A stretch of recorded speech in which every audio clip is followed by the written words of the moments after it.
Yeah, I'm very curious about the next question here is does your firm syndicate the loans on the equipment that you provide with the equipment that you provide to your purchasers, right? Yeah. And my next question after that is, do you have a bunch of investors that invest into your company to then finance all these loans? Yes and yes. It's a very big part of both those things are things that I work on all day, every day. And Oh, once I get all the regular things set up in the new business, that's what I'll mostly be doing. nice. So yeah, so like I said, we got that trading desk. That's our syndications, right? So they are buying and selling every day. Sometimes we have big deals.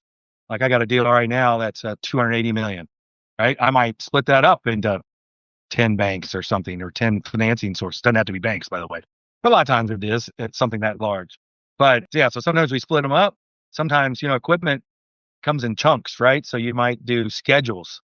And so there might be 10 schedules of trucks or 10 schedules of machine tools, things like that. And so you sell one schedule to bank A, one schedule to leasing company B, and you split them up and you hold a piece of the action.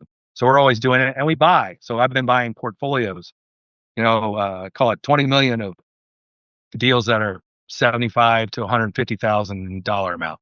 So big diversified, kind of like buying a mortgage-backed security.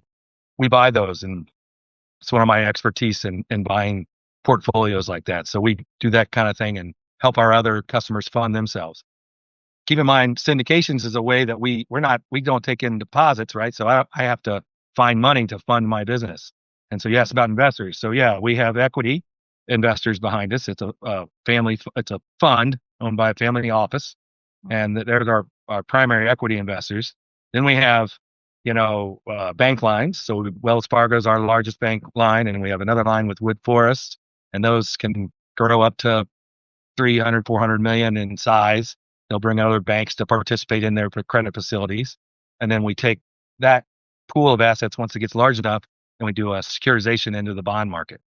And then we have other investors like private credit funds that we're setting up for larger deals that don't fit in our normal credit lines. And they want large chunks of assets like 500 million. And so we'll set those up and then we fill those up, and we're kind of a servicer and originator for the assets for that fund.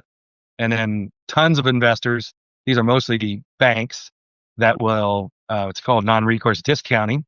But let's just do an example deal. Say we do a technology deal. Let's just say we're doing PCs for some large corporate company, and we do a 36-month lease transaction with a modest residual on the back end. I'll take that deal to a bank and say, hey, will you buy these 36 payments?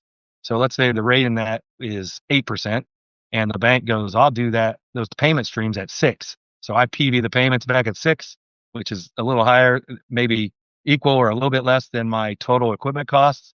And then I've got that remaining interest as a residual in that lease. So that once the payments are all made, those come to us and then to the bank that bought them.